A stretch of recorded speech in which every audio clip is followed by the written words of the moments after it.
Let me start recording OBS. Our intro. And Zoom. Hi guys, how you doing? Hi. All right, and we're back. I'm glad to see you guys. How you guys? What's been up in the last week? Well, today I'm ordering my first takeouts of quarantine, and I'm so excited. First take. Oh, oh, because stuff has been lifted or something like that. No, I've just been eating food that I've cooked at home, and today my mother and I decided that we really wanted Thai food. And so after this is over, we're gonna go order some Thai food. Thai food. I don't know. And I'm Thai so food? excited. Like pad Thai? I don't know any Thai food.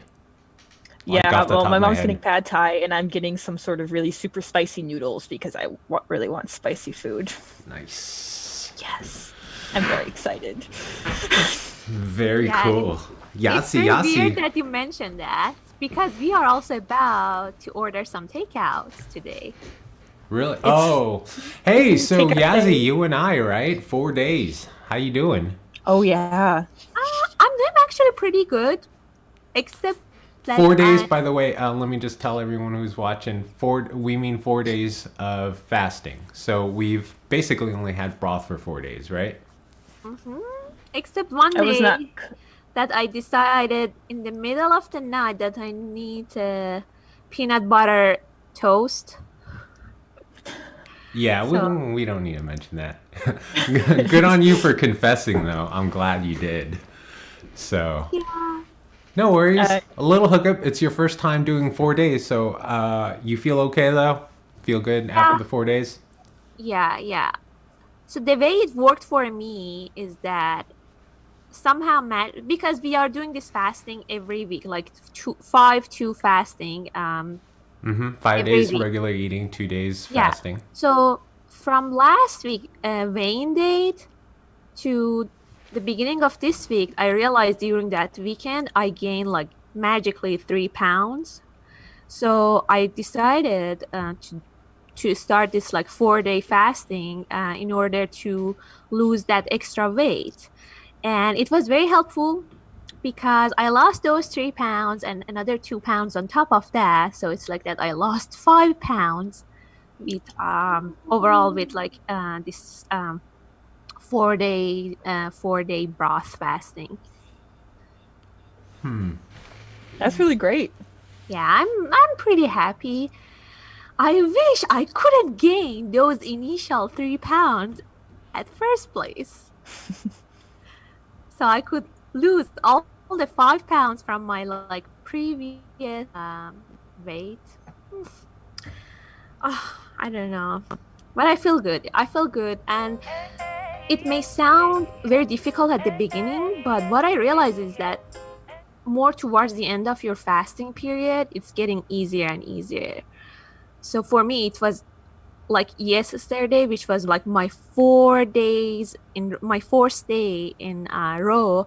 It was the easiest day so far for me, but this third day was like the hardest. But yeah, overall, I had I think it was a very successful process for me. Nice. How did you do, Mike? I did good. Sorry, guys. I got distracted. We had a little technical difficulties in OBS. Your Yaz, sorry, for about like 5 seconds, it like zoomed in on your like head. So we got like Yaz's forehead and eyes while you were talking, but I fixed it. Hey, no worries, because I have the most beautiful forehead of all time. Oh, Yes, all you right. do. I like that confidence. That's cool. Yeah, I'm recently watching a lot of You presidents. think you have a better forehead than Tyra Banks? She's all Oh. forehead. Oh. I'm not comparing to Tyra. I'm not comparing myself to Tyra Banks. Well, you just said but of all time, so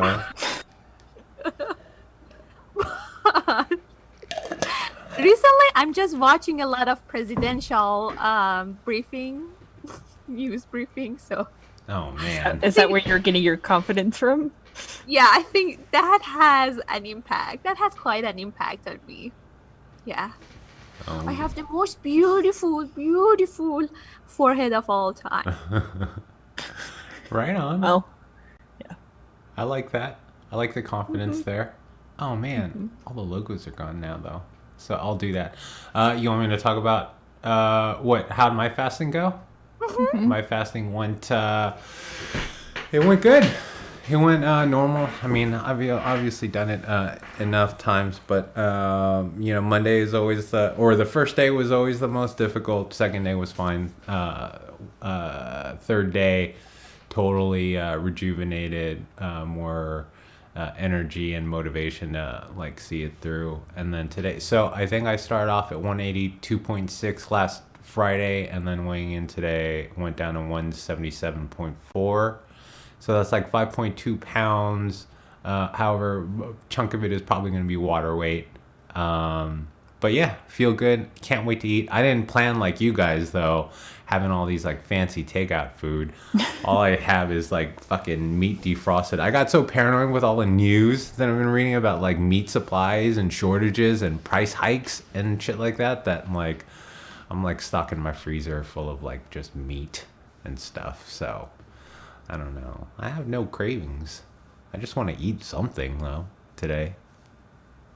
yes. So, do you have any tips to Eating something is reintroduce good. food into your diet after fasting period? Refeeding. Yeah, so refeeding is like a really important part about fasting, right? So the longer you fast, the longer you have to, and the more serious you have to take refeeding.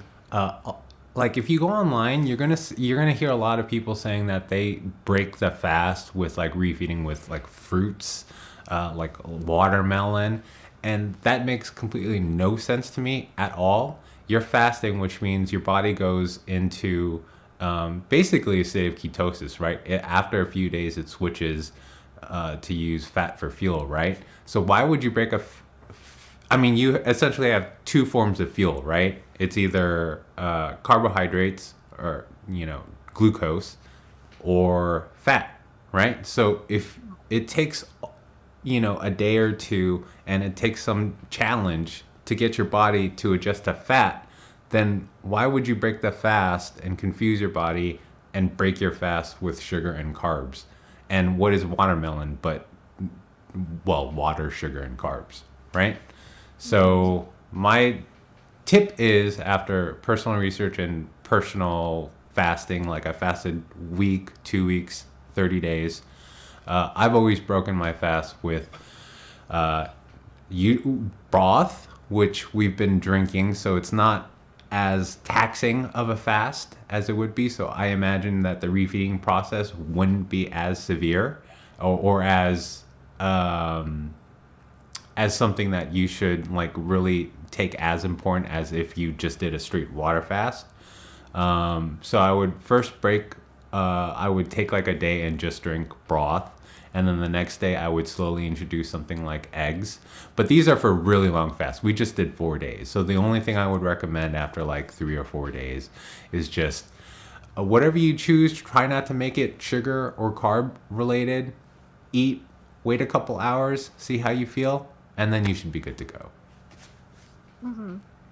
Yeah, thank you so much, because except my toothbrush this morning, I hadn't had anything. So Okay, right on. yeah. Except I for still your had the toothbrush. taste of Your toothbrush. toothpaste. Did you? Don't lie to us, Yaz. Did you?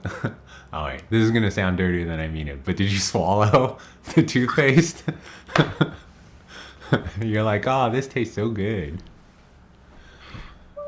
Maybe a little. You guys don't remember the old David Letterman joke? He said that he used to take all the dried toothpaste from his sink and then put it in a bowl and serve it as after dinner mints. You. Because imagine Oh, all God. those germs got like It was a yeah. joke. icky. Jokey.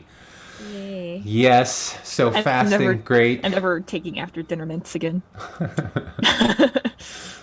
All right. So, what have you guys been up to? What have you been watching? I'm curious. You know, we're in film. We love movies. We love watching content. We're here in quarantine. We got shit else to do, but watch content on LCD, LED screens, whatever.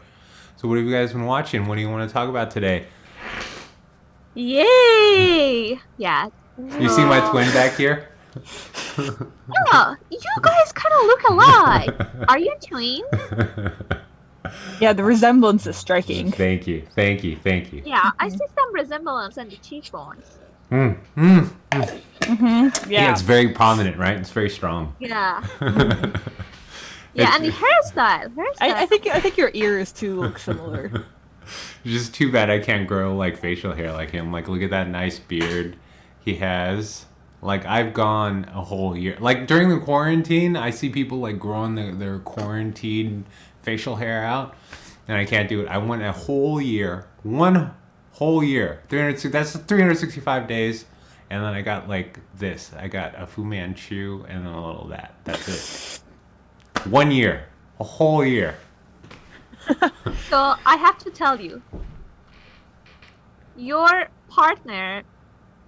I mean, you are now single, but your partner in future will be so happy that you are not going to shave in bathroom things, and they are not going to find facial hair residuals in their sink when they are like brushing their teeth. So this is actually a real problem with us, because now every time I go to our like bathroom sink, I see these little tiny like hair residuals from my husband, and I get really mad when I see a tiny little bit of like facial hair. Naveed can grow like a good set of facial hair, huh? Yeah, he's like a jungle man. Actually, But it's not your fate, Mike. you know what? He's like a caveman. Yeah. That's good. That's Caveman probably rather than why a you're camel man. attracted to him. Sorry, what was your last question? I couldn't I hear. said that's probably why you're attracted to him, right? Do you guys like facial hair on guys? Like, do you find it an attractive quality? Not really. I like facial hairs a lot, but Like To be full on beards, like hipsters and stuff, like with the curly mustaches, or are you talking about just like a 5 o'clock shadow? and I just like a little bit of darkness on their skin. I think it's quite like attractive.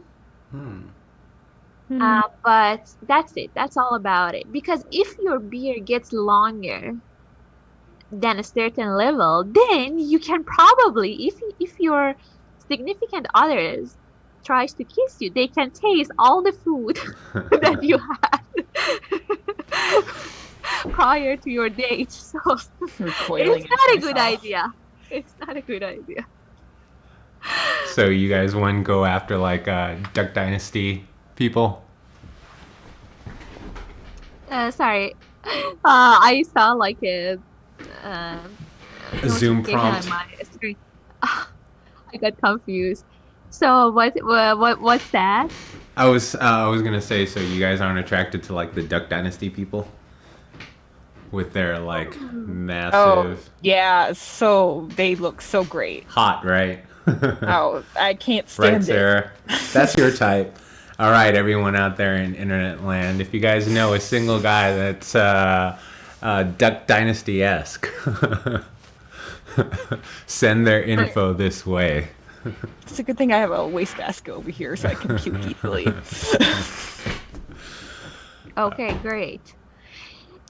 But yeah, so talking back about like your twin behind you, I think one of the features that I found in him the most attractive is actually his facial hair. Chris Hemsworth looks really good with facial hair. Yeah, because I don't like hair without facial hair. It's like that. It's not him. Did you guys like his look in the first Thor when like they bleached his eyebrows? My favorite Thor look was when he got fat. Yeah, Fat Thor is amazing. Best Thor look ever. Fat Thor is amazing. I liked his look though. I like everything that they did with his character starting from Ragnarok, you know, totally just changed. And speaking Change of the facial game. hair, I just want to reintroduce a little bit of facial hair. Um, hey baby, what are you doing? So my husband is in the room and he's crawling on the carpet, so he wouldn't be in my background. Are you serious? See army crawling. Oh my goodness. We're gonna have a special guest. What's up? You Oh, look like a floating head. very cool. How are you guys? There we go. Yeah, you gotta talk so I can see you on screen. So we were talking about men's facial hair and how I get so mad when I see like tiny hair, facial hair residual in our bathroom sink every time. Bastard. That's a Naveed, that's a good set of facial hair, man. I'm super jealous. Thank you. So I was telling the team It that is like very I went a nice. whole year and the most I got was a patch here, a patch here, and a patch here. I see. So the stay-at-home order is, basically until May 29th for now. So I won't shave my facial hair for another month to see how it goes. Nice. Do it. Grow it out. Look like one. Model your new look, your quarantine look after the Duck Dynasty people, please. He tries his best. He first needs to like search who the hell are these Duck Dynasty people. Oh, okay. Yeah. They just got very long beards. Yeah. All right. So All right. Good seeing you guys. good seeing you. Thanks Good for popping seeing in. you. We got to have you as a guest one day, Naveed. Naveed is one of the most Yes. interesting people I've ever met in my life because he's constantly learning. He's always, it's frustrating, really. He's just like, every time you ask, hey, how's Naveed? Oh, he's learning how to code or something new or a third language or a fourth language. And it's annoying. So, Naveed, stop That's a solid learning. shame. Like, seriously, your intelligence is already, it's great. So, Thank making you. me feel terrible. Yeah, I'm humbled, by all those compliments. But there's no time to chill. So just push as hard as you can. Learn. Okay, well, I don't know. That should be inspiring, but Okay, no, I'm just too okay, lazy to Boomer. to heed that advice. Oh, now I just feel sad. Yeah, every time I look at his schedule, I feel like that I'm wasting my time. Because not only he has a very tight schedule, he's like actually he has like a Excel sheet that he put every activity besides his normal schedule that he's doing every day. And I was asking him why you are, for example, writing that you had ice cream from like 2:50 p.m. to like 3 p.m. and he's like, oh, I need to know how I spend my time on trivial on unimportant stuff, so I need to like optimize my time better. And I was like, oh my god, come on, you now need to like take into account even the times that you are spending on snacks. So is that something he scheduled? As like, No, I will it- have this time No. my ice cream. So the thing is that he has a daily schedule and he usually check them off when he's done, but he's also has like an Excel sheet that he is writing down specifically what he's doing with his time. And then he will compare his schedule with his actual performance and see how he's doing. I don't know. I think he's a little bit like abnormal, but that's fine. I love him. Good for him. I adore him. Good for him. And I wanted to be someday like him. So Hope I can be like that one day too. yeah, I think once you start like making yourself checklists and schedule, then it's kind of like a thing that you enjoy a lot. So and it I've read a lot of times that scheduling and like checking items off your to-do list is actually a very good feeling for a lot of people. So actually a lot of people doing that to kind of like give themselves like a more positive feeling or motivation to continue with their work. So It's definitely helped me out. That was something that, you know, I struggled with a lot, you know, and I tried making to-do lists, and I have, you know, just all these like tasks on there that seem daunting. So my therapist suggested this, and it's really worked for me. Is just start a to-do list and then only put like one or maybe two items at most, and then do them, and then do another two or one, instead of like writing a list of like 10 things. And just the act of checking off for me was enough motivation for me to come up with, okay, well, let me just add, I can do this really quickly. And then it just snowballs, and you're just checking stuff off, and then before you know it, it's like 5 p.m. and you know, you did a list of 15 things. yeah. What I found works for me is I found these little sticky notes in my desk, and I can just stick them on the wall and write something. And I can have a column of more long-term things, more short-term things, and I like just taking it off the wall. So right by my desk right here. Wow, guys, you are all working on yourself. I have to like move my crazy ass and my lazy ass a little bit like harder. You're not lazy. You might be crazy though. I mean, your hours are ridiculous. Oh yeah, I definitely agree with the crazy part. But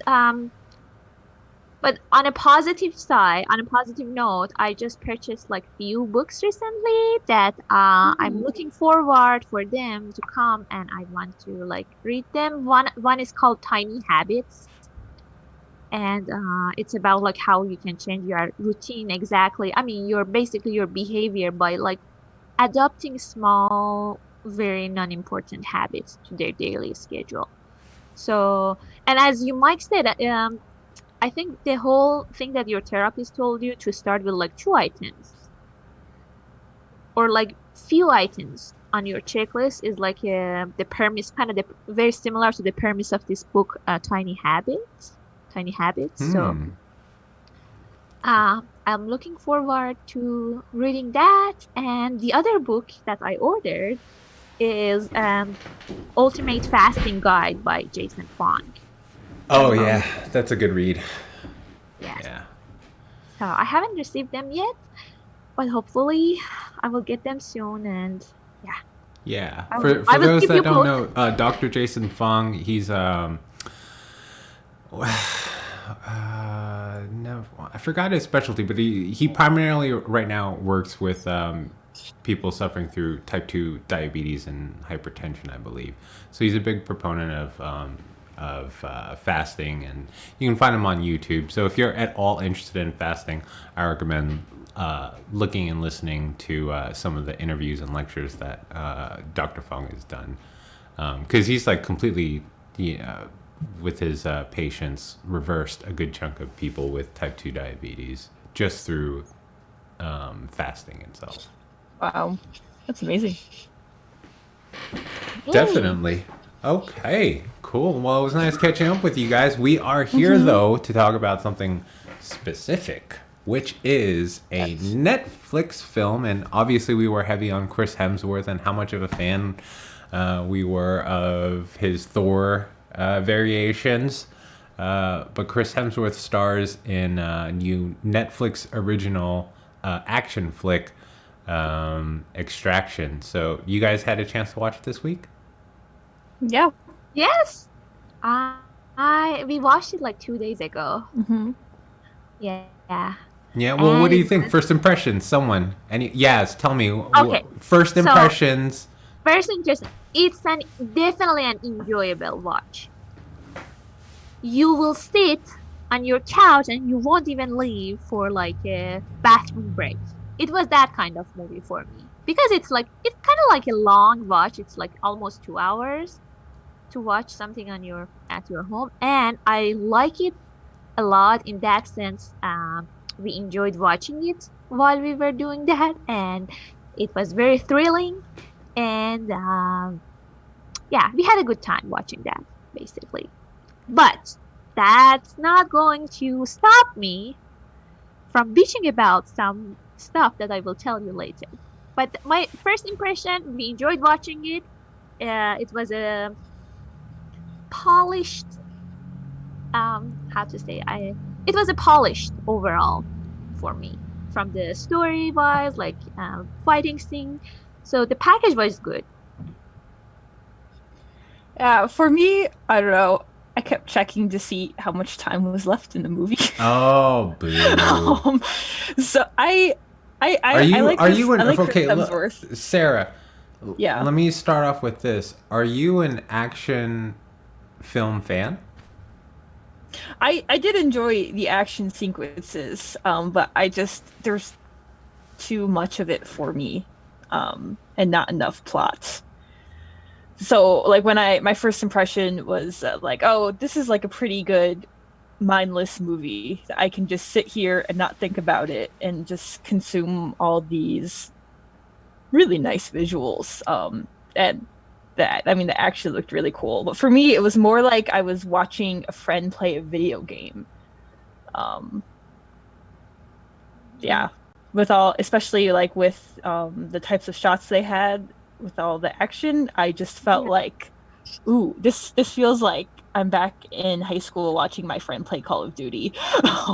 Yeah, I had that same vibe of Call of Duty, especially with the shots that they were looking to shoot people Yeah, a yeah. lot. So Those it shots. gives me that kind of vibe, but I enjoyed it very much because we will definitely get into why you didn't like it that much, or why you didn't like the plot that much. I've still found like enjoyable aspects. Well, But normally it's not the kind of movie I would watch. Mhm. I get that. I think you should also like, because when I went into this movie, I kind of had the thought of I knew what I was getting at, or what I was getting into, and it's not necessarily a bad thing.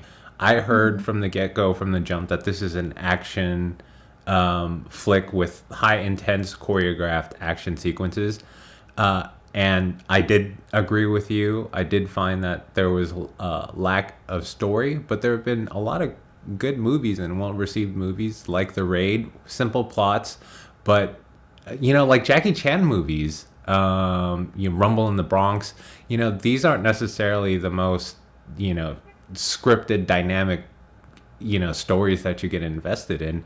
A lot of the purpose of some of these films is to get the choreography, the stunts, the action, the explosions, the cinematography. So I get the exercise here, and I think they did a pretty cool job doing it. So I have a favorable first impression. I never looked at the time. I was just eager to sort of like see the next set piece, to see the next sequence. There's still a lot of faults that we can point out, that I can point out, that I wish were improved, or maybe they took a little more time on. But I don't necessarily think it's a bad thing that it's lacking in a more complicated story with more character development or anything like that. I just figured this is an action flick. It's Chris Hemsworth, and they delivered on Chris Hemsworth, and they delivered on the action.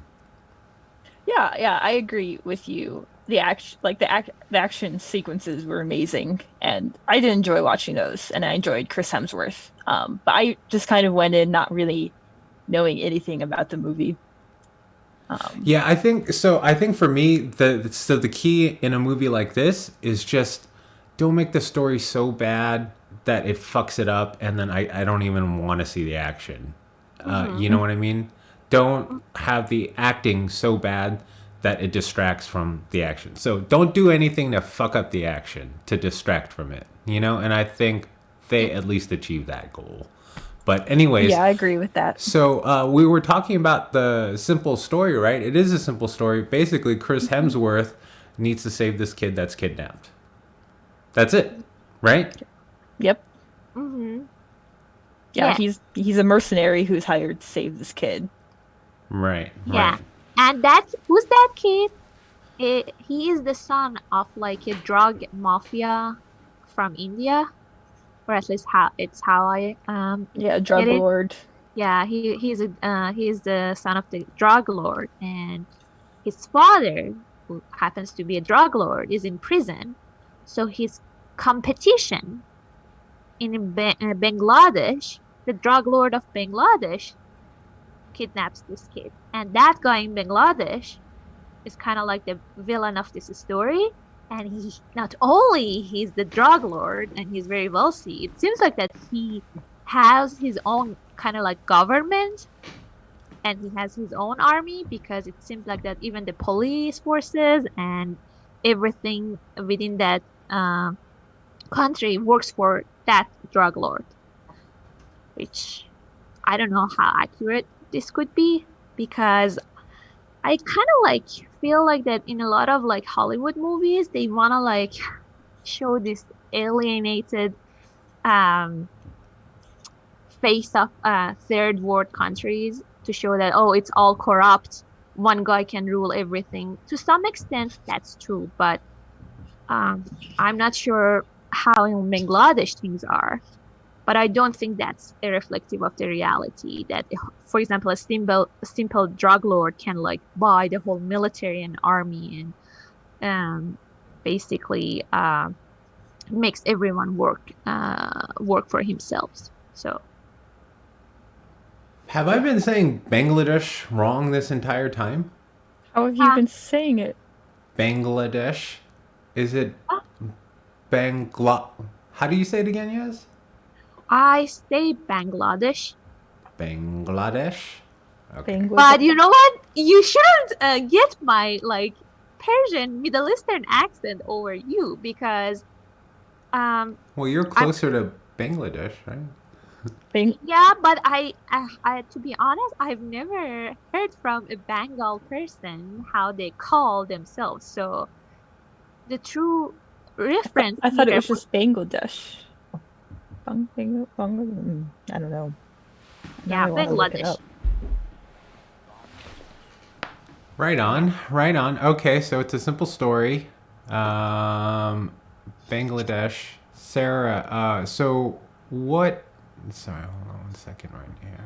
There we go. All right, I like that background better. It's Yes. important. Yeah, Best background. yeah, that's an eye candy. Man, it's not about him. Don't block him. Move. Damn it. Yeah. Should I just exit scene? Just leave. We Should I don't just need exit you scene? here. Bye. Another positive thing that I want to mention about this like movie at the beginning, I mean, prior to watching this simple story, I thought, based on like the trailer that I watched, I thought that, oh, this could be like a movie that you only watch it because of Chris Hemsworth, and it wasn't like that. So Not at all. while we are talking, Yeah, there were other great actors. yeah, and also the story elements. Like even within that simple story, I think everything we had like other characters that they were like interesting to watch, and talking about the conflicts within that story. So we now know that the kid is kidnapped. Chris Hemsworth and his team are getting hired to extract that kid from And who hires them? So that's he's hired by the kid's father.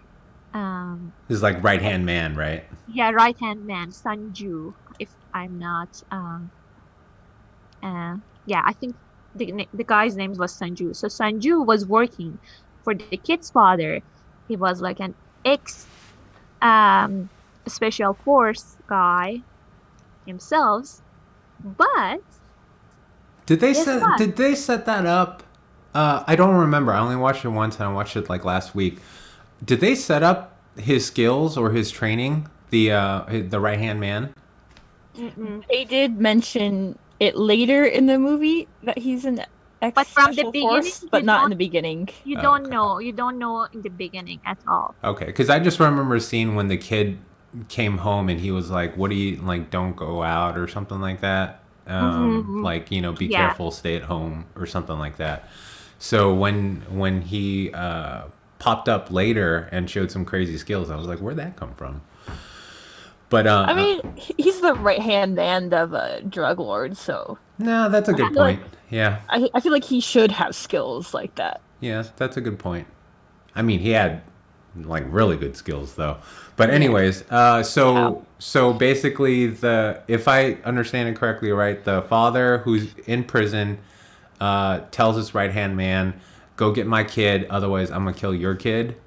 But the problem is the father's assets are all frozen because he's in prison, so he doesn't have the money. And the right hand Okay. man ain't rich, right? Yeah. Yeah. So the only option for them is to hire Chris Hemsworth team, but they don't have any money to pay. I mean, basically, this right hand man doesn't have any money to hire them. hire What to Chris do? What to do? You ain't got the scratch, but you gotta rescue this kid. So, what did they end up doing? So do you wanna like explain it? So they end up hiring the mercenary team that Chris Hemsworth is a part of. And this wasn't immediately clear to me at first, but then I realized it later. So they could extract the kid out of the place they were holding him. And then they were going to take him to a boat to leave the city of Dhaka. And then the right-hand man, Sanju, is going to come and like grab the kid from the mercenaries and like back out of the deal and not pay them. Essentially, letting Hemsworth and his team do all the heavy lifting, right? Yeah. Let them do the hard part of getting the kid out, and then the Sanju and the kid just need to escape. But it doesn't work out like that. No. Otherwise, No. we wouldn't really have a movie, huh? It'd be like 15 minutes because this They're happens too in like the simple. first, in the first act, obviously, but in like the first 15, 20 minutes or something like that. Yeah. He gets Chris Hemsworth gets the kid out like in the first like 10 or 15 minutes. Right. So So, then you don't so the still rest of the have- movie is basically dealing with the aftermath, and I think they dropped hints in the beginning, right? Like, do you guys want to talk at all about Hemsworth's character? Like, we're introduced to him. He's like, just this tattooed dude on a beach. You can obviously tell he doesn't give a fuck because he jumped off a cliff in like the first minute that we meet him, and he's like underwater. That was a cool jump. That was a cool jump. Yeah, He but I just was sat at the thinking bottom. if it's possible for you to survive that height. I think if you're Chris Hemsworth, anything's possible. Yeah, Yeah. I mean, he is Thor. Yeah, if you are Thor, everything is possible. Yeah, so he's fine. Just then chills at the river bottom or whatever body of water that is. But from the beginning of the okay, so speaking of about his character, from the beginning of the movie, you know that he kind of doesn't care about his own life. Exactly. Yeah, they show substance abuse. Yes. And you also see him with Nick. So Nick is this character that works as like the coordinator of Hemi's team. And who is she? She's an Iranian actress. Ah. Yay. And you're right. Yeah. She is really pretty. She is pretty. So yeah, she's an Iranian actress. So Gol Farahani or Golshifte Farahani. She is an Iranian actress. She's a very famous Iranian actress, and How long has she been in the game for? So she started as a child actor actually. Oh. So since I was a kid, she was playing in the movies, and she's always like big because she's also coming from like a legacy family. Like his father, his sister, her father, her sister, and her mom. They are all like actors and actresses. So she's coming from this like loyal like acting family. If we can So call is it she that. like more dramatic actress? Or like what does she do? Yes, I think the types of roles that she played back in Iran, they were like more like dramas, if that's what you wanna. But she's not dramatic in that sense that she is like um she's not a drama queen, if you wanna hear that. No, no, no. I I, mean like what type No, of just like what movies? genre of Yeah. movies. yeah, Exactly. it's more like she's more into drama. She used to be more in drama as well. Nice. And she was a very good actress, She's single? actually. So what's your favorite movie with her in it? She has oh boy, she has plenty of those back in Iran. So she has one that she got pretty famous for it. And she was I don't remember the name exactly, but it's about she's being a mom to a sick boy.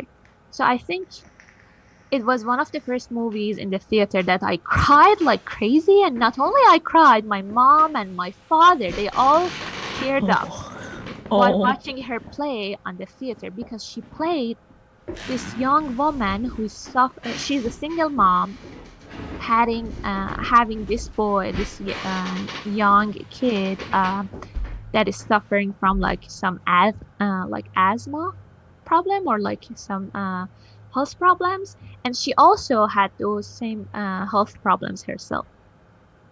So it's a very like sad and heart-wrenching movie, but it's also very beautiful to watch because it shows the struggle of a single mom. And the reason that she was sick in that movie was because she is like the victim of Iran-Iraq war, when they use like chemical weapons on civilians.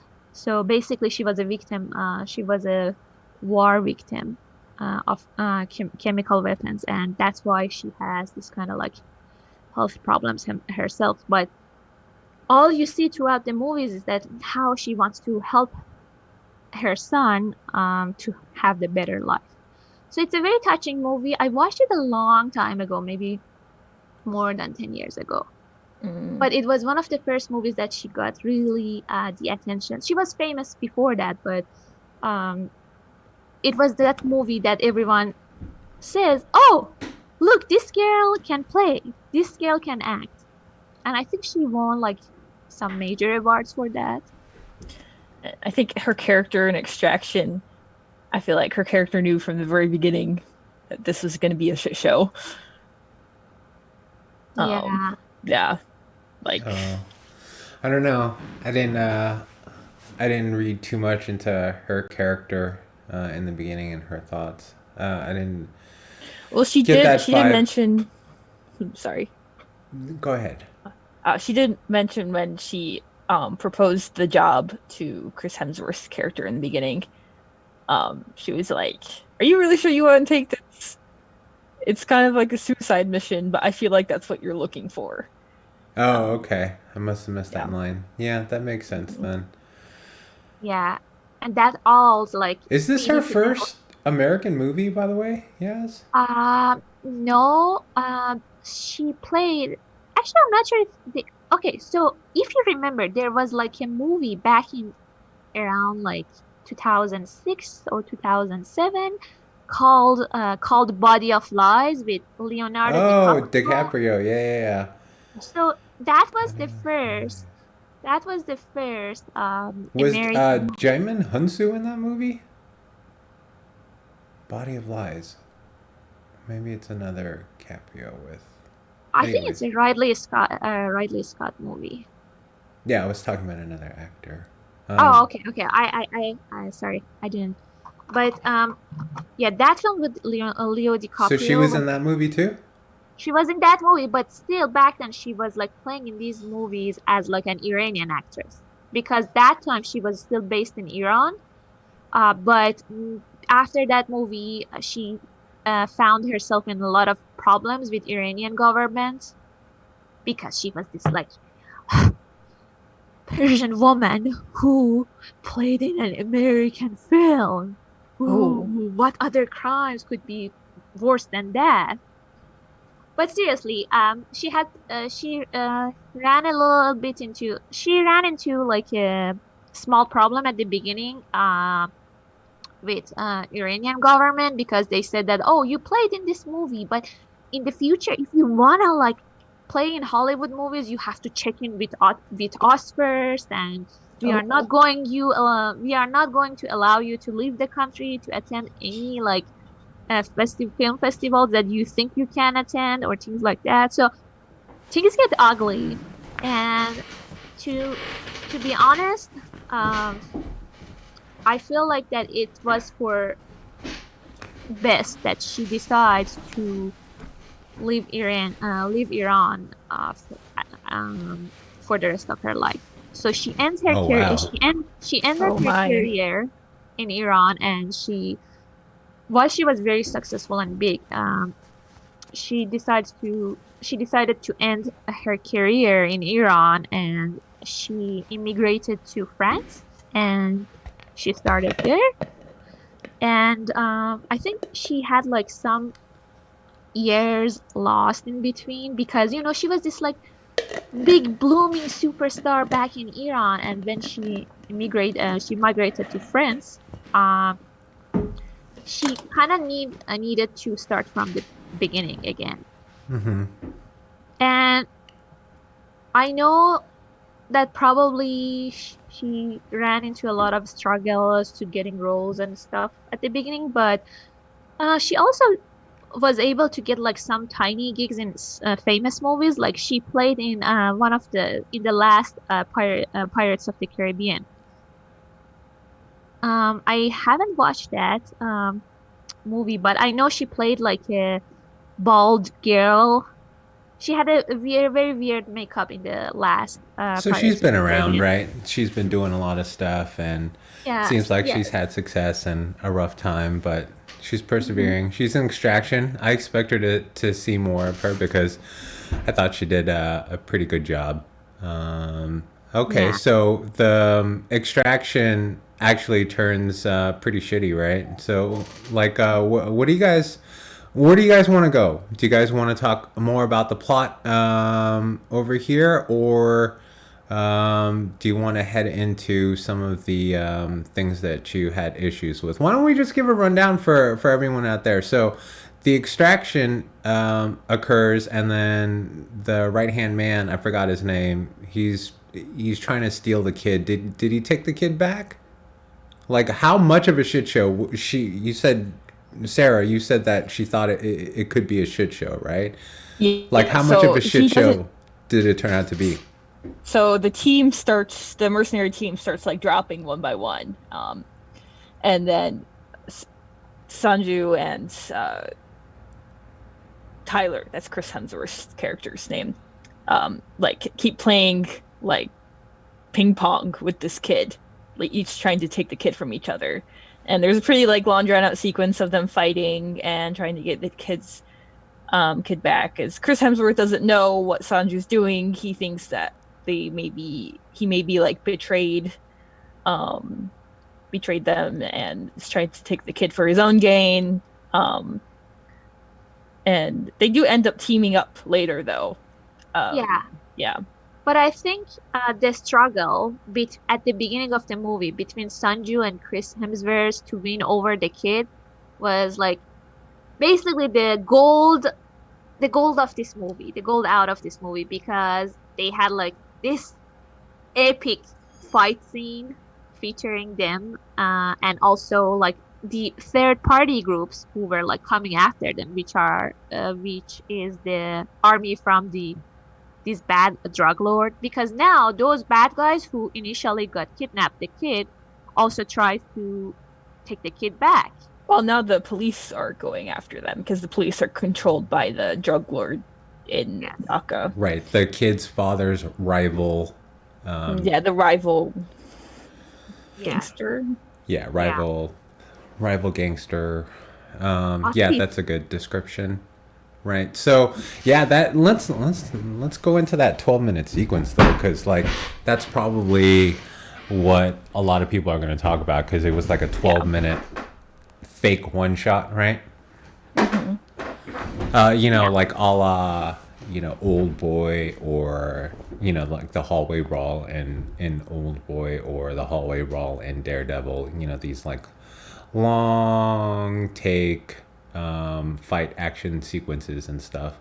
And I think the only input I want to have or put into that is I could have done without the 12 minutes because of the fact that some of the VFX transitions stood out to me and took me away from the action. So there were a couple of shots in there where I was like, just cut to another scene. Like, no need to force. It felt forced, some of the cuts there. In order for them to actually make the 12 minutes work. But that was my only issue with that 12-minute sequence. It was exhilarating and thrilling, though. It was fucking awesome, that fight sequence between the right-hand man and Tyler, or a.k.a. Chris Hemsworth. So I'm on you. I mean, I'm with you on this because as someone who tries to pay more attention to how they made films or how they made like a specific scene, it was bothersome for me to realize that, oh, this is where they did this, and this is the fake, like especially when, for example, they zoom in the back of a person and then it opens to like another. I mean, you follow that person's back, and so sorry, I was a little bit unclear here, but basically what I'm trying to say is that it was a little bit disturbing for me when I could pinpoint the parts that to me it was like fake, as you said. But I have to be honest with you. I was watching this with my with Naveed and our other friend, our roommate, and they were like, their eyes were like this, and I could see them that they are not even breathing at all. They weren't breathing. Yeah, I mean, like, don't get me was wrong. exciting. Like I said, Yeah. it was exhilarating, and I was in it. But if I were gonna nitpick, some of those sequences definitely stood out to me. And obviously, I'm biased because, I see films a different way, perhaps, than a lot of the average viewers. But yeah, don't get me wrong. That sequence was pretty impactful and adrenaline pumping, and I loved the fight style. I mean, it's obviously like he's a mercenary, right? So you're not gonna see like kung fu type action, but Hemsworth, he was in Thor. He was in another action movie, maybe Black Hat or whatever. I don't think that movie was pretty good, but he really sold me on the fact that he can sell action. Like, he could be the next, outside of the whole Marvel universe, he can be like, that Schwarzenegger, The Rock, or whatever. He really sells his fighting, and at the same time, he seems invested in the movie, and he's sold me. So, part of the exhilaration for me was seeing like Chris Hemsworth in this role and really like selling and being believable that he can kick ass. Yeah, he was extremely believable. He did well in this role, I think. And his handling of the weaponry, like during that whole rescue sequence, I loved the gunplay. I think a lot of those shots actually started off with like Doom and video games, first-person shooters, and then Doom the movie came out. Speaking of The Rock, with The Rock, and they had a lot of that first-person shooter video game type angles in the movie. So you see a little bit of that here, but I think for people that like gunplay, there's enough of gun. You had sniper rifles, you had Glocks, you had hand-to-hand combat and knives. So it really caters to that, or plays up to that, and I thought it was really cool because I'm a fan of that stuff. So I have a question for you. In those like movies that you mentioned, did they ever like use like the techniques that they did here in this movie, like try to make I basically, I'm interested to see if they in other movies they try to also make a long scene look like a unified shot, a single shot. Did they do that in other movies that? Oh yeah, I mean, definitely. Like, I mean, recent ones like 1917, right? No. I'm not talking about the. Yeah, I know about 1917, but in the other action movies. Birdman. So what are you talking about? Action specific, you mean? Yeah, action specific. Because I wanna like ask you another question after that. Yeah, well, I mean, just look at old school, like Chinese kung fu films and stuff. They do a lot of longer sequences, like choreographed stuff. But like I mentioned, one of the most prominent ones was the Korean version of Old Boy, and they had it must have been over 10 minutes. This what they dubbed the hallway brawl, where the main character, it's one guy versus like, I don't know, maybe 50 people, and he just goes down this hallway and it's fight after fight, and there's like knives and hammer play and stuff like that. So, and then there was some controversy because when Spike Lee remade it, he decided to put a cut in the middle of that sequence, because he changed levels. I think in the, if I remember correctly, in the Korean version, it's one long hallway, and then in Spike Lee's version, I think it was in a building, and he went to a second level, so there was a cut there. Daredevil on Netflix, that series, they had a similar long brawl. That's all I can think of right now. I'm sure there are more that I'm missing. Because okay, now it's good to know that. Now we know that in the past they used to film like these long shots with centering around basically one main character fighting other bad guys, right? Mm-hmm. The camera tries to follow that. Mm-hmm. But I think the genius part about Extraction is coming from the fact that in the fight scenes we are not only like following the journey of Chris Hemsworth.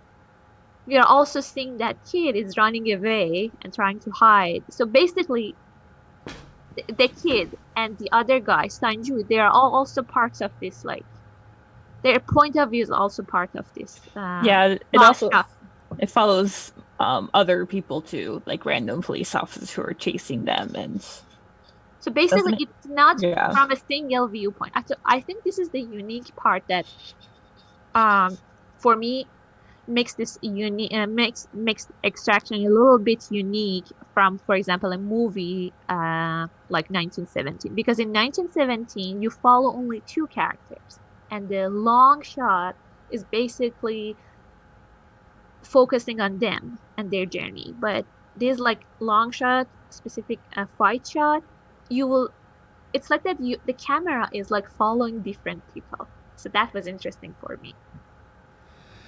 Yeah, you know what, and I'm just struggling, but I didn't find anything really unique here in this movie, so I'd have to go through my index of movies to think about transition in terms of like the focus of the action. Like, I guess what you're trying to say is they're pivoting, right? So you'll see Hemsworth and it's tracking of Hemsworth, blah, blah, blah, but then it'll track to the right-hand man guy, right? And what he's doing, and then it'll track to like the kid running away, you know?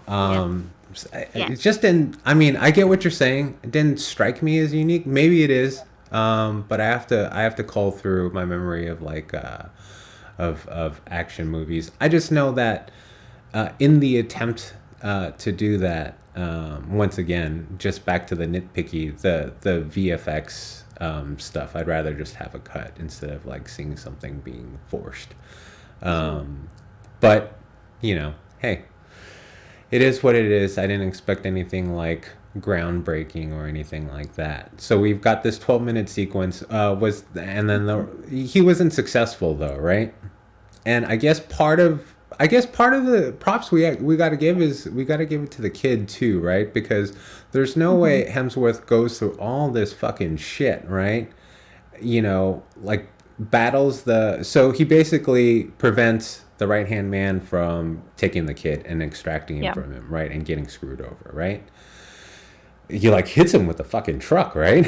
Yeah. and you think the dude's like Dunsky and dead. I don't know how he survived that, but They both get hit by a truck. They both like get pushed off the second floor of a building, and they're all essentially superheroes in this movie. Yeah. yeah. But Chris Hemsworth is not hit by a truck. He hit by like a blue car, like a sedan car.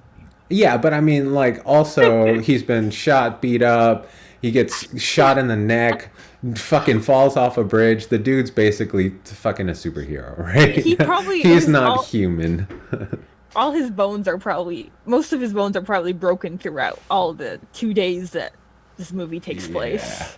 Yeah. But Hemi goes after, does all of this, and the kid is vital, right? Because if it's just some random punk kid, it's like, why go through all of that? But there is something about the kid that, he's a good kid. He doesn't like approve of his father's lifestyle, right? Mm-hmm. He's obviously a kid, but he knows a little bit about right and wrong and how, the type of person that he wants to sort of be, and his interactions. They interjected injected a couple of sweet moments between the two of them, right? Mm-hmm.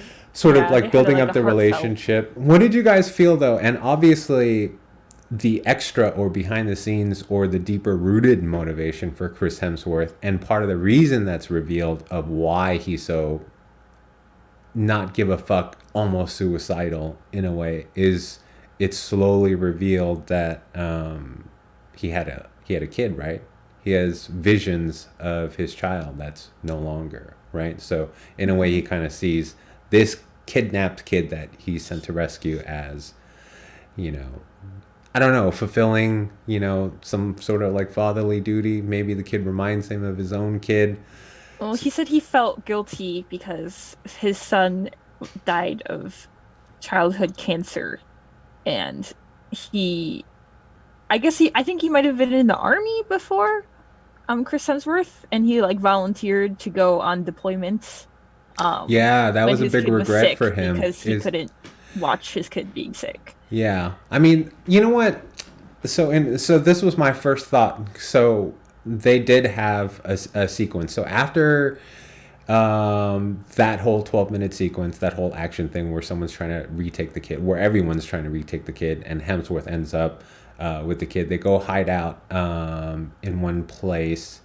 They have a little discussion or a talk, and then they move because that dude from Stranger Things, I guess, is a friend of Chris Hemsworth. But they have a sequence where the kid is in bed, right? And Hemsworth is talking, and you just knew that like he was gonna say, "I'm not brave."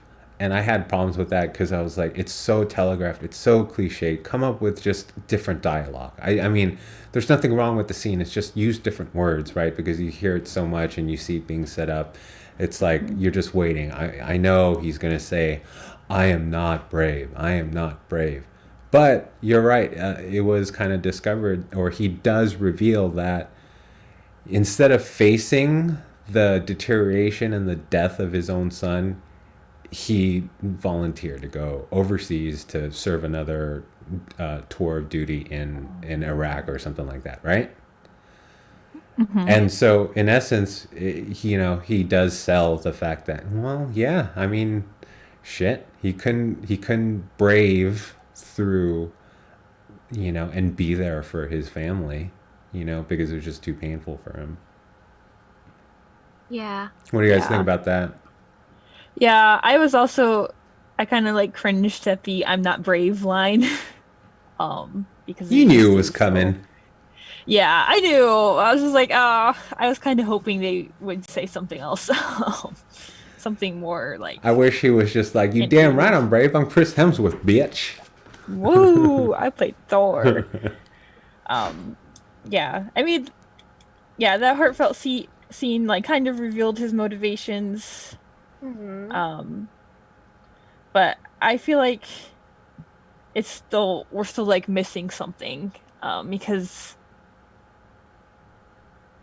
Well, I guess this story is kind of supposed to be his redemption, because he inferred that after his son died, he became a mercenary and started taking on these like bloody jobs and like killed people for hire or whatever. But now that he's like making a connection with this kid, he feels the need to save him, which I don't know.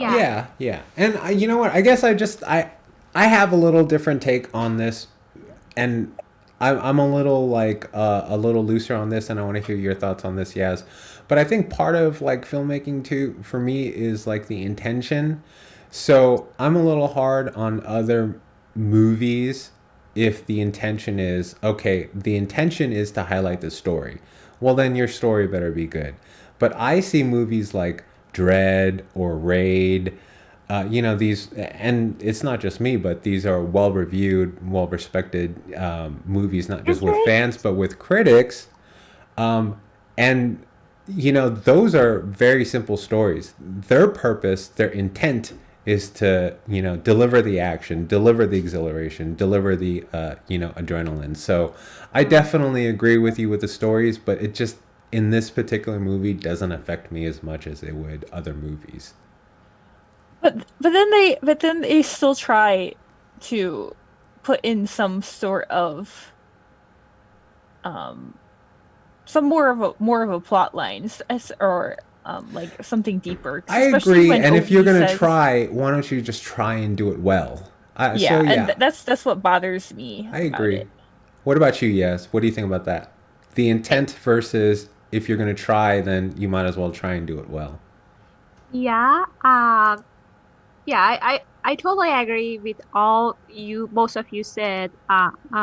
Definitely there was some cringe moments for me while I was watching that. But my whole problem with all the shit is not the fact that, all of a sudden Chris Hemsworth decides to basically save the kid. Because now at this point we know that he's not going to receive any money, because just before they got rescued by this guy Gasper, or like David Harbour character. Was his character necessary? Well, I mean, he was a friend and they needed a place to hide out, right? Yeah. They just needed a place to hide out and rest. Right. So I had exactly. So my problem is not the fact that he all of a sudden he decides to save this kid. My problem is that how on earth, on the city of Dhaka, which is like the most random place on earth, Chris Hemsworth happened to know a guy by the an American friend who's living there, and he owes his life basically to Chris Hemsworth. Yeah, because the mercenary group wasn't even based there. Right, they imported the group, right? Yeah. So it was just like a what the fuck moment when I saw all of a sudden an American guy with a Toyota car appeared, saved them, got them back to his house. Now they are having this like chat about like their life prior to that, or like some like they have basically like a fun talk, entertaining talk about their past and how it's good for them to see each other after a long time. It was just like insane. So first of all, for me, that whole place in the plot could not even happen. It wasn't even feasible. So why on earth they decide to put like a character there? It's just like, to me, I feel like they needed someone in there to challenge Chris Hemsworth's decision to save the kid, because I feel like that was the point of David Harbour's character, because David Harbour's character was planning on betraying them and like turning the kid back over to the rival gangster, because he was like, well, look, all these people are dying just for this one kid who's the son of a drug lord. Yeah, that would have worked. It's just too bad they didn't set up David Harbour's character like at all. He's in there, and then all of a sudden, like he turns on Hemsworth like within minutes. Mm-hmm. So I'd rather, you know what? That's a good point. If they introduced a challenge, like a secondary thought to the Chris Hemsworth's whole driver motivation in this movie, I think that would have been interesting. And maybe get rid of that fucking side story with that that young kid with the scar and Oh, being yeah. humiliated. Like, That was so. I hated that. yeah, it's just, so you use those chunks of times to maybe devote to the David Harbour character. He's a more interesting person anyways, and maybe tweak that whole why he's there in the first place, like Yaz mentioned, just fucking out of nowhere.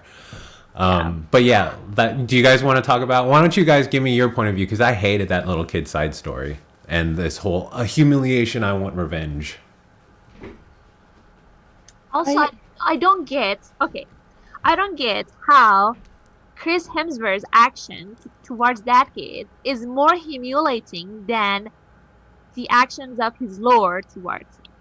Because it seems his lord, the drug lord, is humiliating him even more. Yeah, exactly. He wanted to cut off 2 of his fingers, right? And then he just ran out of time. And then he gets slapped by Hemsworth and then volunteers to cut off a pinky and go. Yeah, I don't know. He was attacking Hemsworth, and Hemsworth didn't kill him. Yeah, but instead of oh wow, whew, I almost got killed by this motherfucker, right? He was like, he slaps me in the face. I want revenge. Let me be the one. Fuck, stop whining. That reaction doesn't make sense with the personality they set up for him. It doesn't. When his character first appeared and they threw off one of the other kids off the roof building. Yeah, and he tried to save his group by saying, "Oh no, that dude that you just threw off, he was the one that fucked you over." Yeah. So it seemed like he had good intent, and then all of a sudden, he wants to be, the new dude in the crew. Yeah, I agree with you 100%.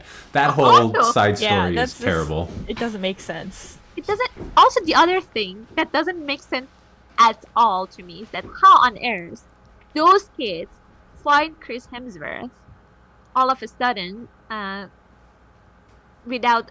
So basically, in the movie, we are seeing Chris Hemsworth and the kid is gradually trying to leave their the place that they were hiding at, and they were found by this a Scarface kid with bunch of other little kids crew, and there was a fight scene. So my question is that how on earth those kids supposed to be the one who find Chris Hemsworth out of nowhere? So it was the most what the fuck moment. One of the what the fuck moments. Yeah, there's a lot of we reviewed Parasite and a lot of little details you realize the care that Bong Joon-ho put into it, because he always set everything up, the setting up the use of a hot sauce packet later on with selling the fact that someone might have tuberculosis or something like that. Anyways, there's not. You're absolutely right. There's a lot of things that don't make sense, that aren't set up properly. Another example of that is you see in the beginning of the movie that the rival gang member who kidnaps the kid, he has working for him the captain of the police, and he's just standing there next to him following orders, and all of a sudden at the very end you find out he's this fucking ridiculously good sniper. It wasn't set up at all. Who is this guy? Yeah, and then the actress, the Iranian actress, oh yeah, guess what? She's a bomb ass sniper too. Yeah, she took out a helicopter. Okay. No, but the thing is that at least with the mercenary side, I get a few things. For the mercenary side, I get that probably because Nick character, the Iranian girl character. So she is part of. She's basically the lead or the facilitator of the whole this mercenary group. So she might have some skills. So she knows that she probably. It's more plausible for me to think that she's the hell of the sniper than the other dude who is the colonel, and he didn't even have his hand dirty from the beginning, and now all of a sudden he decides to go there himself and shoot people himself. Yeah, no, I understand skills, but sniping is another skill. on top of it. So, and then just aside from that, like I'm a huge fan of fighting video games and fight movies, and what's important to me is not just the strength of your hero character, but also setting up the strengths of your villains. You want this to be a good matchup. You don't want David to go versus, well, no, that's a bad example, but there's no buildup of anticipation. Like if I had known the captain was this like great sniper and he's something to worry about, it builds up the excitement and the anticipation for the final showdown. And it's just all of a sudden people are going down and, oh, it was the captain. He's over there. He's really good at shooting. So I thought. End... Yeah. Oh, go ahead, Sarah. Yeah. I like that build up the anticipation moment. I mean, build up the anticipation phase. Sorry, that phrase that you used, because I think that's essential to a lot of action movies. So, for example, from the beginning of this movie, we knew that Sanju is up to something. So we were like anticipating him joining this whole fight at some point. So it was a good thing. And also we also anticipate, but also we knew that he's a good guy and he's a family guy. So we would also anticipate that he would kind of help Chris Hemsworth at the end and they join forces. So I think this building the anticipation thing is like such a crucial thing, although that you want to also keep some surprising moments for your like plot. It's also important, but I think for a movie like for movies like this, building the anticipation could contribute positively to your plot. And unfortunately, in cases of some characters like the kid with the scar and also like the colonel, it doesn't happen. Like the surprise that came from their side, it wasn't a surprise for me at all. It was more like a, oh, what the fuck moment, it wasn't surprising. I didn't get surprised that, for example, when Sanju all of a sudden got killed by the colonel as a sniper shot him. So yeah, I mean, I wasn't surprised at at that either. It's just obviously there are a lot of things that, I mean, so many things weren't set up in this movie that but once again, I'm trying to tell myself, like, I came into it wanting really cool action and I got that. But like the bridge sequence too, like just like that could have been set up as well. Like, why can't they be rescued? Why can't they have a helicopter? Why does it have to be at the end of the bridge? Like, why can't it be anywhere else in the city? Yeah. So can you explain that? And then, like, if there's no room to land, they could like have a ladder go down. Right. Or something. And so set up the importance of the bridge. Set up like the actual like layout and look of the bridge as like that final set piece. I think would have helped me enjoy the film a little bit more, and then get rid of some of the extraneous storylines that just didn't make sense. But what do you guys think overall of the? Do you want to talk about a little bit more details about the plot of the movie? Because really, I've just kind of ignored all the plot holes. Do you guys want to vent any more about anything that you didn't like? Actually, I have a list of like the things that pull it out. Let's hear it, Yaz. Let's hear the list. Okay, so your things that you don't like lists are always very good. Starting with your husband, poor Naveed. Poor Naveed. That particular one also happens to the thing that I like the most. So I don't think you guys understand. Yaz is very talented and very motivated and very confident. Enough so that she's already starting to map out her awards acceptance speech for whenever she wins an award for film or TV or something like that. And she has a bullet point list of how she's succeeded despite her husband, all the wrong he's done her over the years. So it's going to be an epic. Yeah, like he sat on last week. He sat on my glasses and he broke my glasses. How selfish a person could be to not look where they are putting their ass when they are sleeping in bed. Oh, terrible! It's terrible. There's no way that it would be my fault to leave my glasses, the fragile piece of ivory, in the bed. It's his fault. So I have to mention that someday to a large audience what I have endured in this life. I wonder what percentage of you like wanted to get married just so you could blame someone else for shit. You have a built-in excuse for why things go wrong.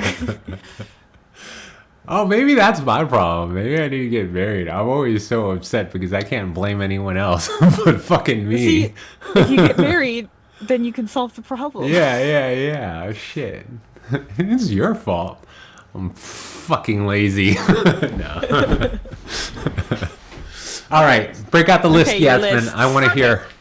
Okay, so the first thing on my list, I basically tried to go back to the very beginning of the plot and look at the moments that I saw some clues in the plot, but later on I didn't see anything or any mentions of those, or any like proper build up later. So one thing that I didn't know how to feel about is kind of like the relationship between Nick and Chris Hemsworth, because at the beginning of the movie you think that she kind of cares more about Chris, like in more specific ways.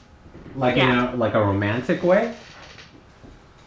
Yeah, to some extent, like in a romantic way. So she regardless, cares. regardless, I do believe she cares, right? Yes, but Yeah. we didn't get more of that. I mean, at the end, we know that how important Chris was for her because she tries to get his revenge back from the drug lord guy, Asif guy. Oh yeah, did that remind you at all of like the last scene in Departed where Mark Wahlberg Exactly. That, got his revenge on Matt Damon?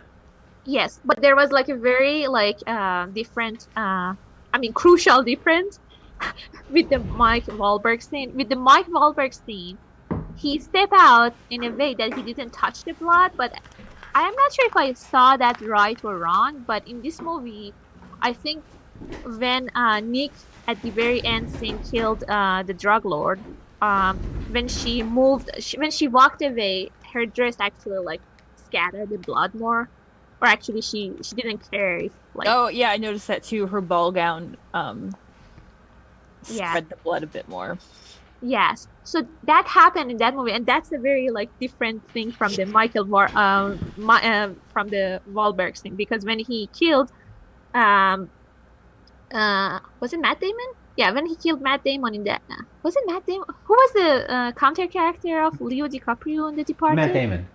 Oh yeah, when he killed Matt Damon, he was super careful. He had gloves, he had like white shoes, and he walked away in a way that no one will ever find. No one will ever find out about who killed Matt Damon.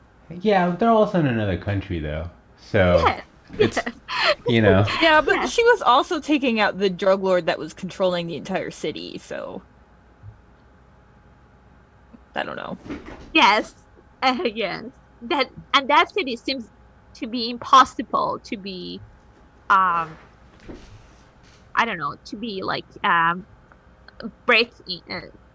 to be broken in, because they couldn't get other ways to get into that city other than like getting out of the boundary of that city. So yeah, that's one thing that I didn't get more of that. So yeah, the nature of the relationship between that beautiful, gorgeous girl and Henny was like a bit of disappointment for me, because the call, yeah, I don't know. Did you guys feel something that there is a little bit of spark between them?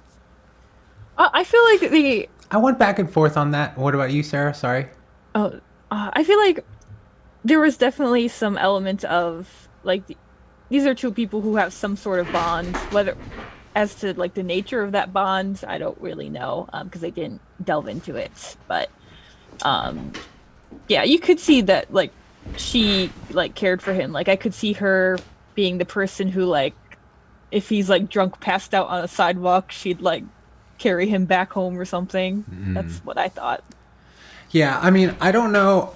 Like, I went back and forth. I didn't go back and forth. At first, I thought, oh, is there going to be a relationship, like a love interest sort of thing? But I was very happy that it didn't play it like that, and that she just ended up really, like, caring for, you know, this long-standing member of, you know, the team. So, yeah, and I'm glad they didn't try and complicate the plot anymore with interjecting another side story into it that probably would have been unnecessary. Like, I wouldn't have cared to see, you know, them two hook up. Like it didn't need it. Yeah. Yeah. Okay. Yeah, you are right. But Yeah. I did read in the I did read when I was doing some research after the movie, because the movie is based on a graphic novel. And in the graphic novel, like the person who he rescues isn't a teenage boy, it's like a young woman, and then the romance develops between Tyler's character and the young woman who he saves from being kidnapped.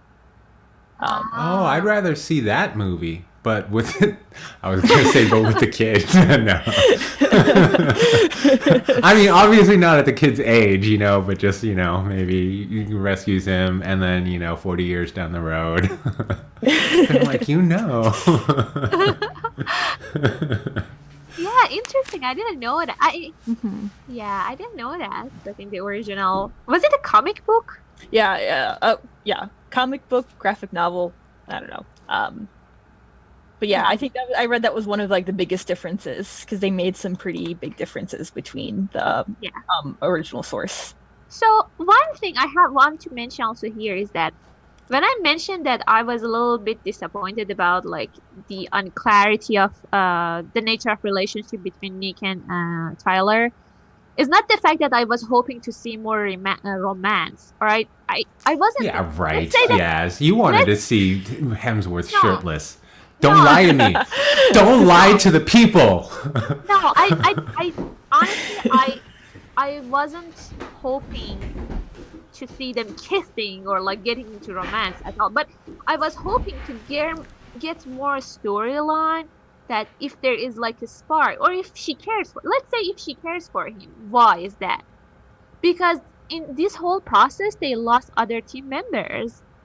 They lost most of their team by the end of it. They lost, like basically everyone except for her and also, okay, the second item on my, so this ties back to the second item on my list is that that we know that Chris Hemsworth kind of like disobeying the rule of their group because at some certain points they know that there would be no payment coming from like the kid's father to them. Basically they are bankrupt, so there is no way that they get any money out of this at all.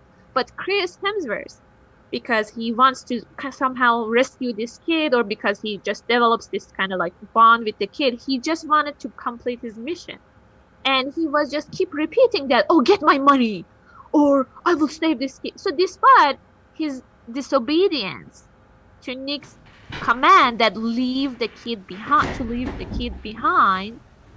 still Hemsworth still continues with the journey, and there was no like clarifying thing that why all of a sudden, despite his disobedience, they all of this team decides that, oh yeah, let's continue with the mission and send our helicopter. While we might use also our helicopter, but let's send our helicopter there. I guess were they still trying? They're just operating with the goal now of save Chris Hemsworth. I don't know. Which at the end didn't happen. No, and it took out most of their team. Yeah. So they lost more team members. They know that there would be no money, and at this point, we kind of know that because Nick has some kind of like higher like connection or higher bond with Chris, I, Chris I, Hemsworth. yeah, She wanted to like I, respect. yeah, I get it. So, yeah, so you're basically trying to say, look, no money, all these deaths. Like, where's the motivation for her as the leader of the team to go and get Chris Hemsworth? So you would have liked to seen an Yeah. explanation for that via their bond relationship, whatever. Just something more than what they actually did show. Yes. Yeah, I totally I get agree with that, that. and I agree with that 1,000%. Once again, it's just I overlook it in a movie, in this movie, just because of like my pre expectations. But story wise, yeah, I agree with you, and also, yeah, going back to what we said earlier, if you're gonna try and do it well. Um, and I thought that, this is just another point um, of how the story kind of fails this really nicely choreographed action film. I feel like for a normal like action focused movie, it wouldn't have bothered me so much. But like I said before, they the characters brought it up. Like Ovi said at one point, like I know I sit at the dinner table with my father, and I just like get so disgusted thinking about how he like kills other people because those people have kids, Mm-hmm. and he's like, Right. well, I'm a kid, so I identify with that, and all these people are dying for him, not only like the side characters, but all these like random police officer people who are assuming to be normal citizens. Yeah, so that doesn't make their sense job. then. So, like, I don't know. It's just the fact that this movie is like bringing up like, oh well, like the morality of killing people for your own gain, and yet like so many people die for this kid. So let me ask you this then, Sarah and Yasmin. Would you have preferred them to try and do a little bit less with the story and have just concentrated more on the action? I bring that up because, once again, I'm going to bring up those other movies like Dread or like The Raid. They didn't try and introduce complicated story elements. It's essentially just go from here to there. Here's a destination. Or, well, no, that's not a good example. Game of Death tried to introduce story and it was not good. But would you have rather them simplified the story and just concentrate on the real meat and bones, which is the relationship between Hemsworth and the kid and them trying to get through to the end? Yeah, I think I would have preferred that. Yeah, I don't know. I get the struggles of like script writers, because they want to have a balance between the story and like action. But yeah, I think at some point you need to make your decision whether you want to. You cannot have it both ways. Yeah, well, Or maybe they when wanna I have say it both. when I say simplify, I don't mean like get rid of the story, right? You need the story to motivate the next action sequence, you know? So, like where does the kid push the next action sequence? Like the scarred kid, where does the relationship between this pretty woman behind me push the next action sequence? Where does, I don't know. I guess I got to formulate my thought really quickly. Why don't you guys go? Um, I think I would definitely prefer to get rid of some like unimportant storylines, like the Scarface kids, because if we omit him totally from the storyline, still Hemsworth can still get shot by another like random guy on the scene, and nothing will change with the story. Seriously. Right. And So let's. Why don't we go down this path as an exercise then? Do you need the rescuing Hemsworth whole storyline? Do you need the extra deaths on the bridge, the sacrificing of the entire team? I know it wasn't set up, and I know you have an issue with that because why risk it? But let me ask you this: do you need that, or could they have done something with the story where, that team isn't needed? It's a sort of showdown. Maybe it's him and the right hand man. Those two have to team up and get across the bridge, which is manned by this drug lord. Like, did we need to see all those extra deaths on his side or her side? Probably not. I don't know. I kind of like those last. I know I bitch about a lot of things, but I kind of like the way they lay out the breach, the whole breach thing. So I don't have any problems with however they manage that, but overall, I think they don't need much of like the prior killing, like the killing of the Harbor, David Harbor, totally unnecessary. Like, oh, actually, I'm not sure, but to my point, it was just like something out of place. I didn't like that as much, and it didn't. The story didn't go so much into depth because we know that it's the kid, the little kid. It's Ovi who killed David Harbour, and after that there was no mentioning of how the kid feels now because he's basically now shot a man to this, and there was no mention of that how the kid is handling the situation. So there are. I feel like they were trying to use the scene at the very ending scene where Ovi jumped off a diving board into a pool as like his way of thinking about things. That was another like forced scene that I didn't like. That like trying to mirror that beginning. That entire like Hemsworth. thing with the water metaphor. Yeah, it could be the redemption from like the all the traumas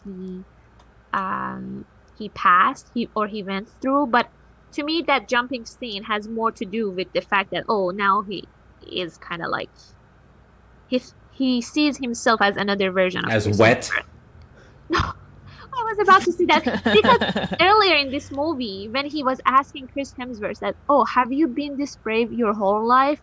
You kind of get the vibe that this kid kind of now sees him as a role model, and later when Sonju, the right hand man, asked him, do you trust Chris Hemsworth? He's like, yeah, I trust Chris Hemsworth. And the kid definitely idolizes. And another like plot hole there is like, what the hell, dude? Like, how did Hemsworth know that he was still alive after hitting him with the truck to reach out to him in the first place to team up? And how did he have his phone number? Like, I mean, I guess he has a team, so I guess they could, whatever. So that was a little. You just like get the phone number of every person you battle. Yeah. Good fight, bro. What's your number? We should kick it sometime. Oh wait! Before we try to kill each other, let's exchange information. Yeah. Well, maybe the kid or something like that. Maybe. And how on earth your phone will survive with from like it? I know that he's a superhero they showed it himself. like kind of like cracked and. Yes, his phone didn't even crack. I swear, one time my iPhone was in my pocket and I in my back pocket and I just sat on a chair and boom, the screen cracked. You shouldn't put things on soft surfaces. Glasses, phone.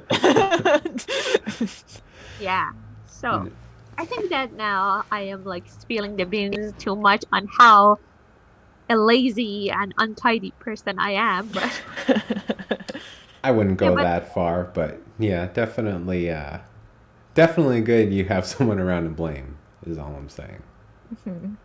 Yeah, but going back to Mike, your main question about about like eliminating some of the unnecessary. So basically, let me ask you this. Your question was that what are some unnecessary elements that we can like omit or delete from the story or plot and devote the time to more action scenes? if that's your question, I don't have a clear answer about what could be those like specific unnecessary elements that we can take out of the story. That we can take out of the story and we still have like a meaningful whole. I'm They not can sure. take out the water metaphor, I think. Yeah, I do that. Look, I mean, oh shit. That was smart to leave my phone on during a Oh, filming. unprofessional. So sorry about that. Yeah, you know what? Hindsight's 2020, but here, so I can't fault the crew, the production team, and the director, the filmmakers. Everyone did a great job. I left not thinking I wasted my time. I thought it was quite enjoyable. So even though we've been shitting on some like aspects, for me, I don't want to get away from the fact that I did enjoy the movie and I think they did a good job. But Yeah. so hindsight's 2020. And for me, the elements that I liked were Hemsworth, the interaction with the kid. I found the right-hand man story compelling. Yeah, he was compelling. Yeah, his kid. I thought his acting was nice. He sold me on the fight sequences. So I would have liked to see a little bit more of them.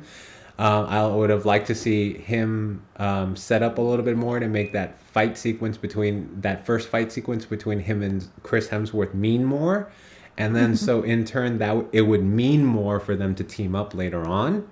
I think maybe I think, Yaz, you brought up some good questions. So thinking about it in hindsight, I think a lot of the team's death is unnecessary and doesn't make sense for the leader of the team to put them in a position to, lose like 10 guys for one guy. So I think I would have gotten rid of that and just concentrated on the team up and then maybe build up more about the ruthlessness of this other drug person. Maybe set up the prowess of some of his henchmen and make it, Hemsworth and this dude has to get through whatever to save this kid. And then, no, I'm fine with I don't know if you guys want to talk about the ambiguous ending at all. I like that. What do you guys think? So the last sequence is, we were talking about, you brought up the fact that the kid mirrored Hemsworth in the beginning by holding his breath underneath water, right? And then when he comes up, there's in the background this blurry figure, right? And you don't know who it is. It kind of looks like Chris Hemsworth. Yes. Even though you can assume that he died after he was shot in the neck and fell off a bridge. Right, because the scarred kid who was humiliated was on the bridge. So when you think Hemsworth, so basically on the bridge, Hemsworth is a superhero. He killed a whole bunch of people, and then he kind of looks and knows that there's a few more people to go, but he's already been hurt and injured. So it builds up like, okay, this is going to be his last stand. And then he surprises himself by killing everyone. And so he's like, well, maybe this wasn't a suicide mission. He turns around and then that scarred kid shoots him in the neck. And then he falls over the bridge. And so you can assume that he died. Now there's this figure creepily staring at this little kid fucking swimming. And then you're like, who is that guy? Could it be Chris Hemsworth? So I couldn't figure it out. And I don't really like to research films when I'm going to think about it and review it and critique it. But I just had to know, did the director intend on making a sequel? And so is this Chris Hemsworth? And I don't know if you guys read the director's comments on that. Yeah, I've read those and I know that they shot multiple possible endings. Oh, I didn't know that. All I got was this, and then you guys can expand what you know. All I got from from that ending is the director said, "Hey, it's up to you guys. If you guys like this movie, then it's Hemsworth. Essentially, he'll be back if you guys like this movie. But if you guys don't like this movie and don't want it to be Hemsworth because you didn't like this movie, it wasn't him. It was just a mirage." So it's it's up to the viewers essentially. Yeah, and this is actually what they did, because based on my understanding, they shot different ending and they showed different audience group to see Focus because groups. they different like possible endings, and I probably they do it for their own research process. I don't know how they did it and who they show it, but they have like sample audience group that they showed different versions. So what were the other And versions? Like Hemsworth just is dead. I have no idea, but this is how I imagine that, and I think that this was the so what I wrote, what I've read is that basically the director says that, oh, this is like the kind of ending that most audience or more people want to see, or uh, because the ambiguity helps us like to basically, as you said, decide later whether we want to like have a sequel or whether we just want to end it. So, but personally, I like him to think that he's dead for now. Because for me the story is he has like he got what he wanted. In the beginning we knew that he just want to like catch a bullet, as Nick phrased very beginning, that all he hopes for is that doing these impossible missions to someday just like catch a bullet and like get his own redemption. And he to be honest, he doesn't have the most meaningful jobs. Oh fuck! That's oh shit! That's why I had a phone call. I'm late for an appointment. Yeah, I'm late for my appointment, so I'm gonna leave this meeting, and I'll let you guys go. Okay, Sarah and I will like wrap it up for our like viewers. But good luck. All right, bye guys. Bye guys. Bye. Okay. Okay, so just the two of us now. Hey, hello there. Hello. Okay, so what were you saying about the ending? I totally lost the thread of what I was. Oh wait, no. You were saying that it'd be good you would like it better if he died, right? Yes, I rather if I know he gets what he wants, and to be honest, he doesn't have the best meaningful job on planet or fulfilling like career. Yeah, I also would prefer if he died. I love Chris Hemsworth.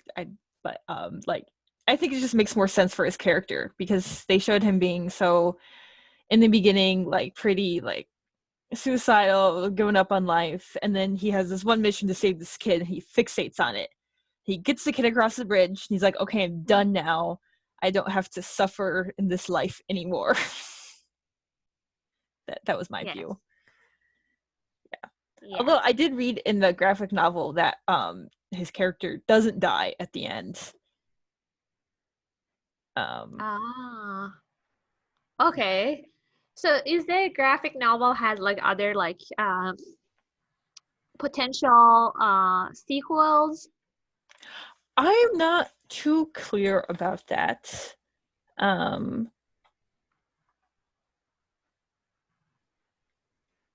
I'm not sure. Okay. But they do have something similar with like the person who was kidnapped. Like in the novel, it was a girl, and they show her like a year later, and she's like left the influence of her drug lord father's life and is like making pottery in Paris or something. Yeah. So I have a question. Do you think that kid went back to India again to his like Yeah, they showed him at his school, right? The school they showed at the beginning. Yeah, but was it the so is it the same as, because I wasn't clear. And the other thing that I wanted to mention, actually it was on my list. So if you remember in the earlier scene with David Harbour, David Harbour mentioned that, oh, this kid is basically done because if we like save him, his father is still in jail, and there's no way that Asif guy can get over this. He wanna like, because he doesn't like the humiliation, so he will go after the kid again and again. Yeah, so, I feel like I agree with David Harbour. I think his character made sensical points. Yeah. So I don't know how without Sanju, because we know that Sanju, this first, this right-hand man of his father, now he's dead. So the kid doesn't have his protection anymore. And if Chris Hemsworth is now dead, let's assume that he's dead, who is going to like protect that kid? Who the hell is going to? Who can guarantee that the same shit cannot happen again? I guess his father will arrange something from prison. Who knows? But yeah, I agree. Yes. Oh my God. Shit. Yeah, so yeah, these are like some of the points that I wasn't clear, and I still have like items on my list, but they were like minor Okay. minor things, but I just want to like mention few. So the use of technology is another thing that I was thinking about, like how on earth they can see so earlier we talked about how they got the contact information of like Sanju, because Chris Hemsworth is called Sanju out of nowhere. One possibility might be that the kid has his number, but my question is how, like, is this, because I know in a lot of like let's say developing countries, the phone providers are not like strong enough that if you travel to another country you can keep still your like old number. So there's like there's some like about that. Yeah.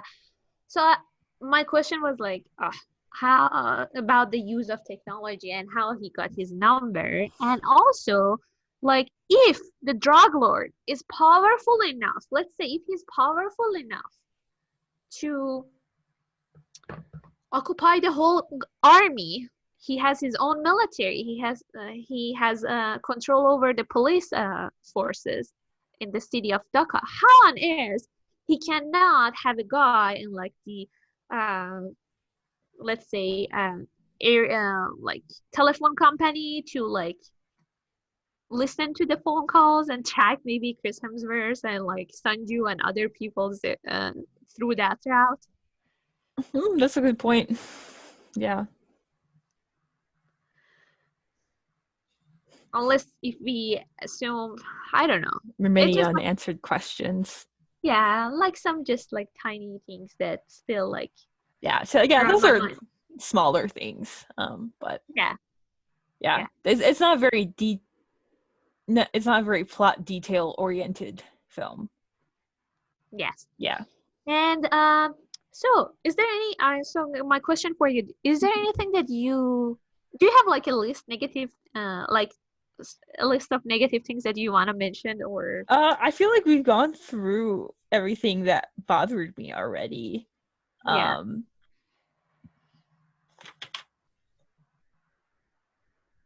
Yeah, I don't know. It kind of yeah. I think that's pretty much it from my end too. I felt bad for all the random people who got murdered. I felt so you know what for them than I should have. You know what? You can never watch John Wick's movie. If they didn't like I said before, if they didn't like inject some of like morality into the plot, I wouldn't have cared. But they did, so I cared. Yeah. But yeah, I don't know. Maybe these kinds of action movies just aren't really my thing. The sequences were really cool. Like it was amazing to watch. Like the fighting sequences were amazing. But I think I generally look for more plot in a movie. Yeah. Yeah. But I think overall, as I said in the beginning, I think the whole package was a very polished package for an action movie, because it has a good story like compared to other action movies.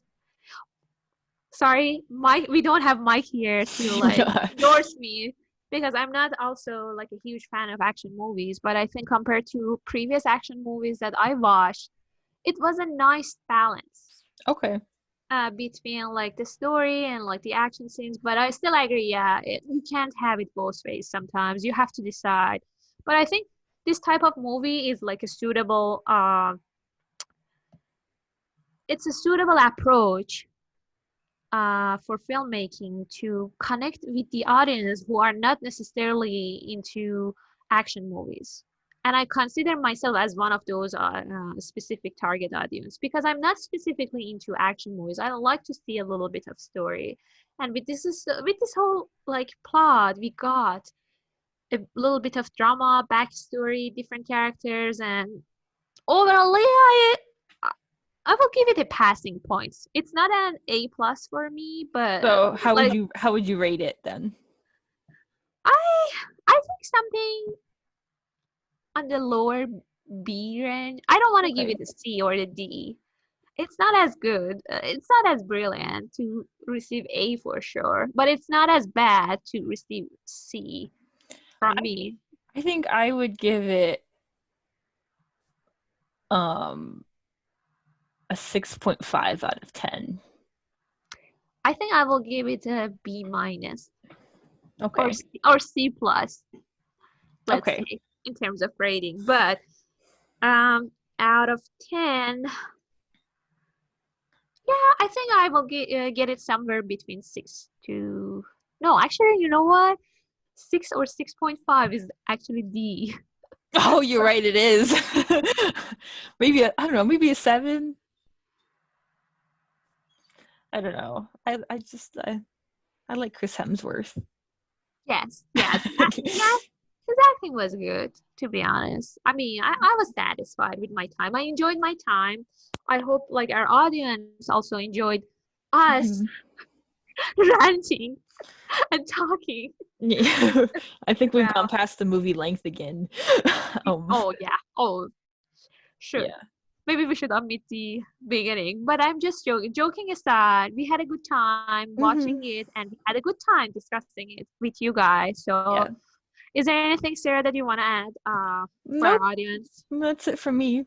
Okay. Okay. So everyone who is like watching us and listening to us, we want to thank you. We want to thank you for continuous support. We are still like figuring out how we want to like do our podcast. We are still like figuring out our format, but I hope you watch this specific episode on extraction and you enjoy our like points, our discussion. Yeah. And if you have any recommendations for us for how we could do better, just let us know in the comments. Yes, the comment is for exactly this type of thing. So please leave us a comment if you watch this. Yes, that'd be wonderful. Yeah, that would be wonderful. And I wish everyone a very enjoyable rest of the day. So good luck and have fun. Bye. Please feel free to like and subscribe. Ask these people. Yeah, hit that button. We want to hear from you. It's so easy. And you will not get disappointed. Yes. Please cut that last part.